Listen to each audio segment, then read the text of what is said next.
Hello Comics people, ako si Mel Casipit and welcome to Indie Comics Podcast. Kasama ko si Direct Mike Algazaren ng Patay Kung Patay Comics.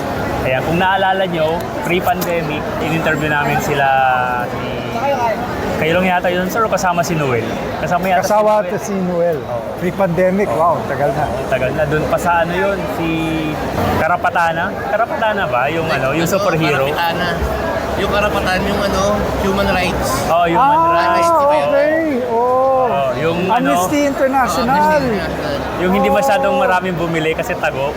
Oo. Ay, sa Fisher Mall yun. Sa Fisher Mall. Fisher Mall. tama. Naalala ko kasi pagkatapos nun, nagsogo kami nila Mel. Kasi may inuman sa taas ng sogo, doon kami nag-inuman. Okay. Nalaman mo inuman ako yung interview na naalala ko. Naalala ko, nung nag-pack up na, mga taga-Amnesty, parang bumili sila kasi medyo socially relevant daw. First of all, sir, congratulations kasi Thank you. na-translate sa iba-ibang languages yung Ilang Patay Kung country na Patay. yung translated yung ticket? Well, so far, officially, Germany pa lang. Pero inaayos pa yung French and then the inquiry sa South America. So, Spanish. Spanish. Ano ba siya sa ano ba ang patay kung patay sa German? Patay kung patay nun. Patay nun. Hindi, dinicide nila na i-retain yung English. Death be damned. Wala talagang Direct translation. direct translation. Ano kasi siya, expression, no? Expression. So, ang magandang ginawa nila is lahat ng mga cultural elements, gumawa sila ng glossary sa huli. So, yung expression, pati yung kanta ng Dahil Sa'yo, so yung politics, maganda yung ginawa. So, Para may hindi mo na context. masyadong mapaguhin yung laman mismo. Oo, halos walang Additional binago. learning na lang. Correct. Oo. Patay Kung Patay. Ayan. So, originally, sir, pelikula dapat, sir, di ba? Well, naka-sequence outline, Oo. ipipitch ko na sana sa... actually, na-pitch ko na eh. Oo. Pero walang... Hindi natuloy. Hindi well, nagustuhan, pero... Siyempre, hindi naman ako kilala, hindi akong big name filmmaker. So, walang nangyari. Pero at least merong isang comics na nag-i-exist at ngayon matatranslate na sa ibang bansa. Yes. Are you planning to pitch again, sir? Ngayong mas nakikilala na yung Patay Kung Mas Patay. may name na siya ngayon. Mas kilala na yung comics. Yes, may plan na ngayon na ilalapit sa producers. Dahil na yan, may English translation na, so at least Bibigat makukuha na na. And then may konting publicity na. Yung original na story nito, sir, di ba? Yung screenplay niya. Tapos sa pagsusulat ng Patay Kung Patay kasama na si Noel. Assist. Yes, si Noel ang... Sige, sige. 150. Hindi ka siya Sige. Gusto yung pasign? Pasign kung pasign. Pasign. Ha? Ito po kasi kayo lang yung nag-sign ng copy ko nito. Okay. Mamaya. Hindi ko nadala yung copy ko. Bili ka na ulit ng bago. Oo. Sige, Dapat para ganun yun. buo. Hindi ha. Yan na pala si Noel eh.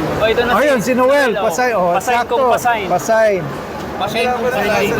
Hello, pasign kung pasign. Noel Pascual. Yan. Ay. Thank you. Noel. Pasign.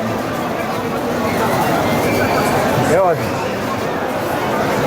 Si Noel Pascual, siya ang writer din ng Patay Kung Patay. Okay. Yes. So yan. Paano Yung Go ahead. sir. binubuo ko yung thank you binubuo ko yung story. Nagtanong lang ako sa friend ko si Jessica Zafra. And at that time, nagko-conduct pala siya ng writing workshop. So, sinabi ko yung premise, ganyan. Tapos sabi niya, why don't you attend? Tapos, pero may papakilala ako sa'yo. pwede mo i-email. So si Noel ang parang ni-recommend ni Jessica Sir. Zafra. Sir Au. So yan yung nauna si Noel. Kailangan doon ng high level na celebrity writer. So kailangan doon ng high level celebrity writer to parang from 9 out of 10 Yun. gagawing 1,000 out of 10 level. So ako naman, ako doon, dumaan ako sandali. So sabi ko, sige, I'll just, Buti na lang.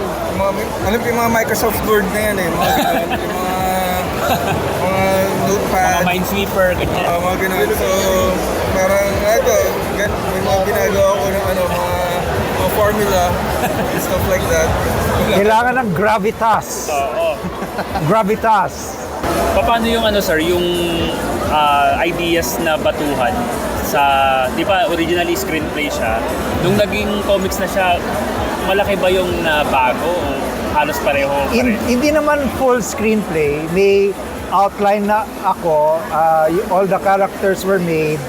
And then yung hierarchy lang kung sino mamamatay, parang naka-table siya. Nakali, may word. Oo, may world na, kompleto na yung world building. And then how to get there lang, wala pa. Tapos nung parang tinanong ko, of course, background check ko si Noel sa NBI.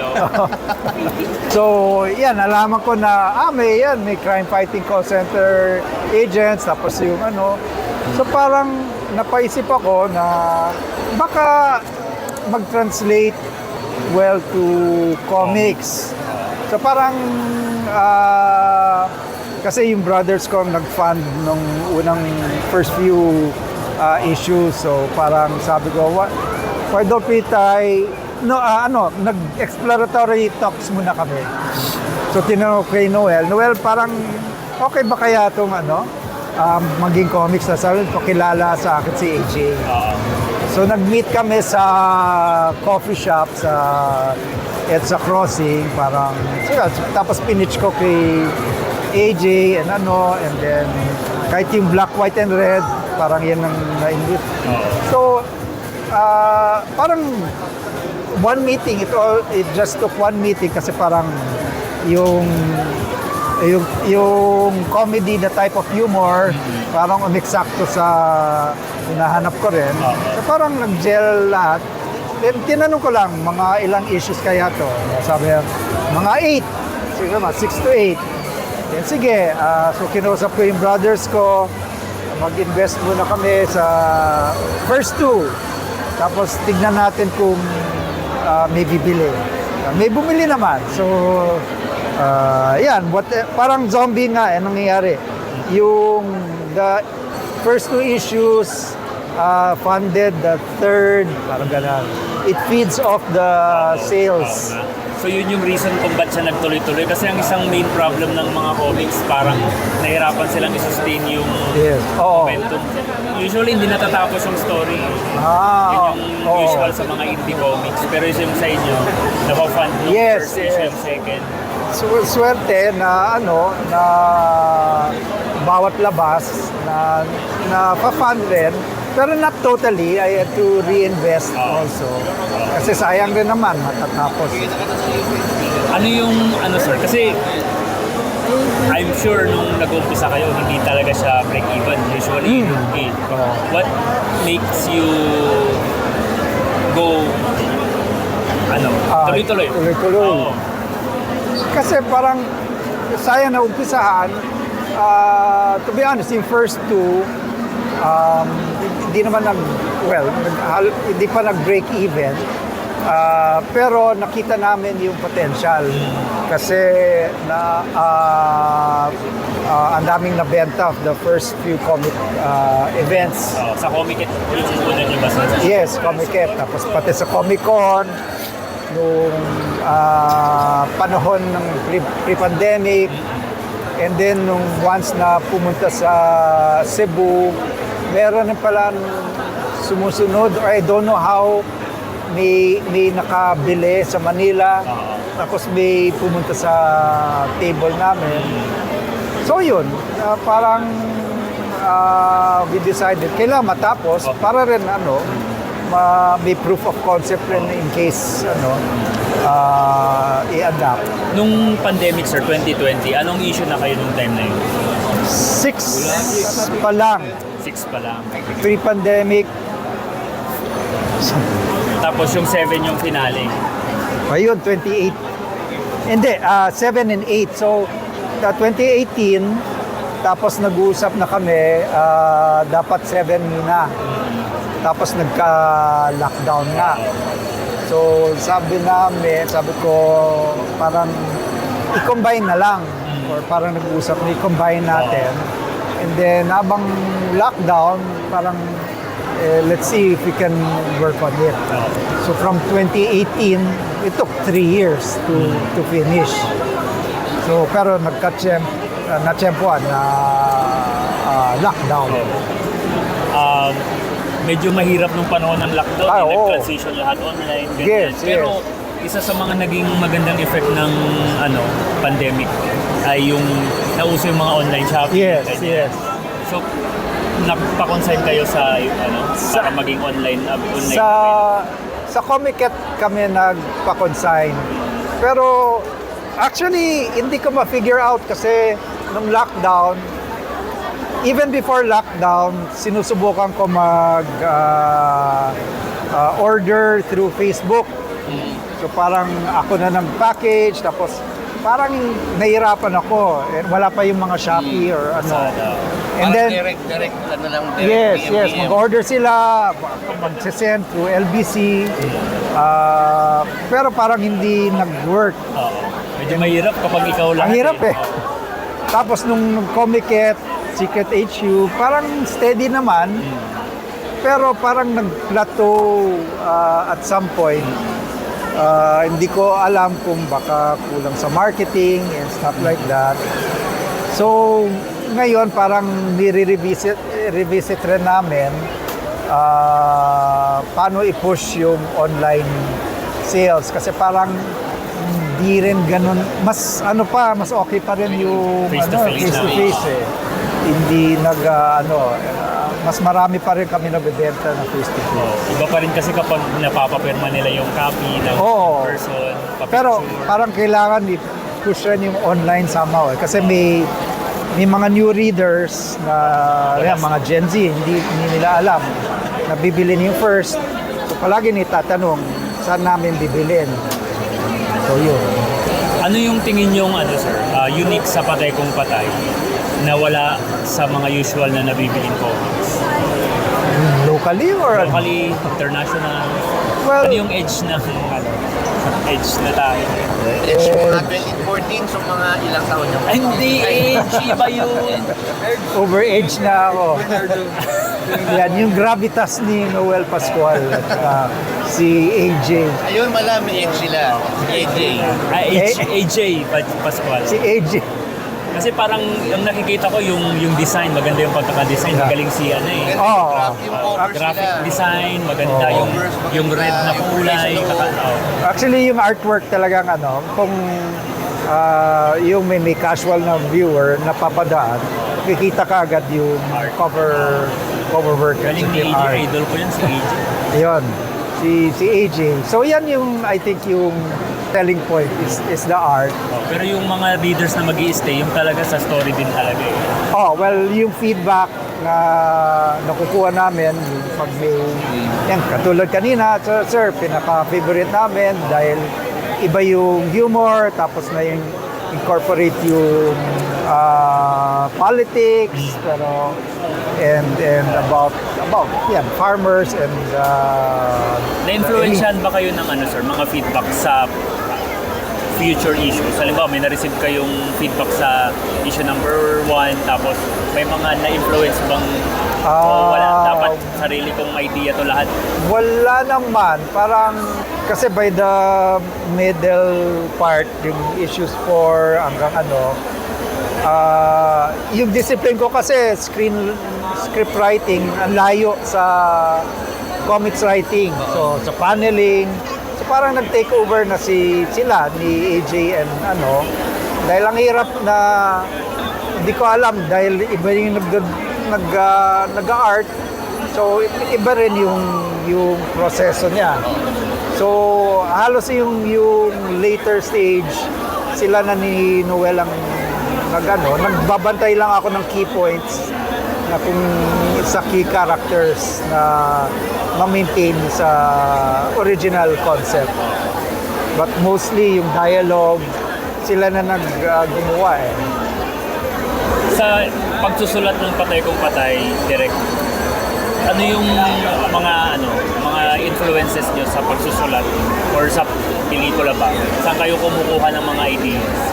Well, yung guide talaga was yung classic Night of the Living Dead na ni George Romero na one night lang tapos may konting social commentary dahil yung hero was yung African American yung So parang ganito, parang nagganap lang ako ng counterpart na Philippine setting and all in one night. And parang wala naman talagang go-to na influence except that Night of the Living Dead. And then parang very organic yung pagka-develop ng series eh. Kung magiging pelikula to, sir, finally, sa Philippines, sino yung gusto nyong gumanap na... Ito matanda na si matanda na sila yung sabay ito, tsaka sila iyo. Sila pa rin. Kasi ang hirap na palitan si Jun Sabayton eh. Kasi naging siya part ng journey. Pwede pa siya eh. At saka si Ian, pwede pa eh. Pwede pang 5 years pa. Pwede pa siyang pwede pa silang characters. Pero yung iba, open pa talaga. Kasi marami pa. Balik ba kailangan mo ng extra? Ayan. Lahat ng kumigero. Buhay, okay lang din. Kahit mga zombie lang dyan. Kahit nakahiga lang sa... Yung mga dead bodies. Kung sir, ma-pick up ng, halimbawa, may nakabili sa Germany, gusto nilang gawing pelikula. Open kayo sa mga ganon? Yes. Open naman sa lahat eh. Pero German culture na rin. Oo, parang kailangan i-adapt. Hindi rin namin na-expect na ma-appreciate Germany, yung una, Germans na Pero apparently, parang nagustuhan naman nila kasi iba yung setting. Feeling ko yung mga European countries, mas gusto nila yung mga ibang story, hindi yung usual story nila. So, mas gusto nila yung mga story sa ibang bansa. Ito pa rin naka-adapt sa Saka yung story naman ng Patay Kung Patay, kahit na anong country mag-work siya eh. Yes. Hindi siya masyadong Philippines lang. Iniisip ko parang i-franchise mo parang Pinoy Big Brother, Philippines, Pinoy Big Patay Kung Patay, Germany. Pwede may adapt sa culture or as is. Kaya si Hitler na hindi siya si Mel. Pwede. Ano yung natutunan niyo, sir, na nagulat kayo sa medium ng comics na hindi niyo pa alam before kayo nagsulat ng comics?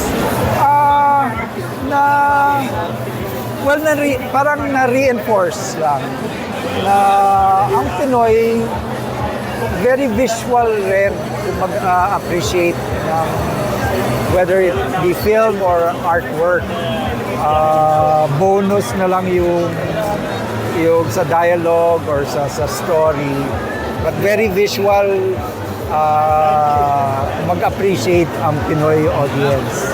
So kaya I guess nag-work rin yung sa art ni AJ kasi very visual. Kahit hindi mo masyadong makuha yung dialogue, even sa Germany, nasisundan nila eh. May na-meet rin ako kalimutan ko, basta mga Eastern European na na-appreciate nila yung dahil yung political climate nila na may na-apel. Halos same lang. Same naka-resonate sa kanila. So nagulat ako, dalawa silang nag-attend ng reading eh. So parang inspiration daw nila. So parang nakakataba ng puso rin. Meron pala. Then meron rin um, Portugal, I think. Yan, kuha nila yung hacienda. Oo. So, Yes, yan. ano yun eh, Spanish influence. May universal, kaya universal yung story kahit very Filipino setting. Sa lahat ng issue ng Patay Kung Patay, sir, ano yung pinaka-paborito niyong issue? Favorite ko talaga yung yung musical number ni Doña Remedios, yung kumakanta ng Dahil Sa'yo. Ganda nga nung sequence na yun eh. Paano nyo naisip yun, sir? Paano yung ano yung thought process nyo? Sa very start talaga, nung movie outline pa, film outline, naisip ko lang talaga kailangan may scene na kumakanta based on the character of Imelda. Kasi favorite song niya yan.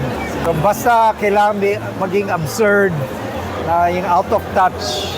So yan, ang ganda ng ginawa ni AJ. Di namin alam kung paano mag-work na as musical, pero nagawa. Tapos spoiler alert, sa ending meron parang reprise ng number. So parang tama-tama i-end natin in the most absurd way na may musical number. So Kung magawang pelikula to, dapat Ayun. mataas yung Oo. production value. ang value. Problema lang yung yung musical rights yan, mahal niyan. pero public domain naman yung Dahil Sa'yo. Oo nga, tama. Sir, balik tayo nung bata pa kayo. Ano yung history niyo sa comics? Paano niyo siya na-discover? Ano yung paborito niyong comics noon? Di ba sir, nag-animate din kayo dati? Yes, Oo, animator. Pioneer. May age talaga, yan. Well, fan ako idol ko si Ray Harryhausen. Si Ray Harryhausen yung master ng stop motion. Jason and the Argonauts, Sinbad, hindi siya King Kong But lumaki ako sa 70s na stop motion. Ganda nung mga pinapagalaw Yung mga niya. kalansay dun sa Jason. Yun, the Tapos, best. ang dami nung kalansay. Sabi ko, paano niya ginawa to na... Oo, mag-isa lang siya. Oo, kung isang kalansay lang yun, okay lang eh. Pero yung marami sila, Tapos grabe yung walang previs, walang kahit yung nagsushoot siya, analog, walang monitor. tapos nakikipaglaban pa dun sa artista. Exactly. Sabi ko, Exactly. how? Oo, wala pang green screen nun. Wala pa. So dyan ako na and then comics, nagko-collect, malaking family ko yung 5 brothers. So sila nagko-collect ng comics. Tapos naalala ko, nung grade school ako, the 70s, Don Bosco, Calentong, bebenta sila ng Marvel sa may sa harap sa bangketa. Sa harap ng school. Sa harap ng school. Siyempre bawal sa amin pero nag-aabot kami. So naging favorite ko Spider-Man and Thor. And then yung so nagko-collect yung brothers ko. And then na nag-start actually yung brother ko isa and my sister, gumagawa kami ng comics. Nang kayo beat. Yung sa sketchpad lang. Buhay pa ba yun, sir? O wala na? Wala na eh. Sayang. Meron kaming spoof ng may series na Kung Fu with David Carradine. So may spoof kami. Tapos meron din Secret Agent. Sayang, wala na eh. Nawala. And then pati isang brother ko, nag-comics rin siya eh. Yan, may kopya siya eh. So sabi ko, print mo na. Pa-print na natin. So yan yung connection namin sa comics. Bagay na bagay din dito sa Patay Kung Patay. Sir, what's next sa Patay Kung Patay? Meron pa ba kayong ibang gustong ilabas o concentrate muna sa pag-promote ng book? Well, for now, promoting the books kasi para i-build yung audience. May iniisip lang ako isang story na baka pwede gawing graphic novel. So, tignan natin kung matutuloy. Ano pa, inaayos niyo pa yung Inaayos ideas? pa, oo. Ma-advise nyo sa mga gustong gumawa rin ng sarili nilang comics sa pagsusulat or in comics in general. Well, at least now, mas may mga opportunities for publishing dahil nga sa pick-off and ano. And then, pwede rin self-publish. Pero, now is the time, parang ano, especially may digital tools na to put out your story. Wag lang kayo mag-AI. No AI. No AI. Nabanggit niyo sir na, na nagbabasa kayo ng comics. Ano yung mga binabasa niyo noon dati? Naalala niyo pa o? Naalala ko yung nakabili yung brother ko ng special edition ng Ragnarok Thor na hindi yung standard size eh. Hindi ko alam kung ano, basta malaki siya eh. Tapos naalala ko yan dahil hindi ko mababa. So tinapos ko yung tapos syempre nung lumabas yung Ragnarok, in anticipation. Parang medyo na-disappoint ako. Pero Mas maganda talaga yun. Oo. Pero yan ang pinaka-memory ko sa comics. Ito sir, final question. What about comics? Bakit sikat pa rin ang comics ngayon at binabasa pa rin kahit na marami ng available media like TikTok, vertical videos, Oo. movies? Well, iba talaga yung physical medium. Yung, alam ko yung accessibility mas madali. Pero yung collecting, iba yung ownership. Oo. Pag meron kang that goes with all physical media, kahit pelikula. Yung may DVD ka, may VHS. Bumabalik nga ngayon sir eh. Oo. Vinyl, tape. Correct. Kaya mabuti, hindi pa tinapon yung mga collection ko rin eh. Kasi iba yung anytime, papapin mo or it's yours. Yes. Hindi yung magbabayad ka ng subscription pa. Yung subscription daw kasi hindi mo pag-aari yun eh. Hindi. Pag naisipan nilang hindi na yun, wala. Subscribe sa Netflix. Pag natapos sa subscription mo, wala ka nang mapapanood. Wala. Tsaka wala yung mga commentary, walang behind the scene. Yun yung nawala eh. Yung sa mga DVD, Yes. di ba may mga commentary, Oo. may gallery. May extras, lahat. Yun yung mga gustong panoorin kung paano ginawa, interview with the director. Oo. Gusto ko yun. Pero bumabalik eh. Parang yung mga new gen, parang nabibitin siguro sila sa streaming. Especially Kailangan ngayon, may additional content lagi. especially Correct. ngayong panahon ng nauuso yung AI, parang naghahanap tayo ng Oo. something mas personal, Yes. mas tangible. Then kung paano ginawa. Thank you so much, sir. Saan pwede mabili yung Patay Kung Patay? Of course, How much yung copy per... Okay, so we're always in the comic conventions. So today we're in the Free Comic Book Day. Then next July sa Comic at Ayala, the 30th.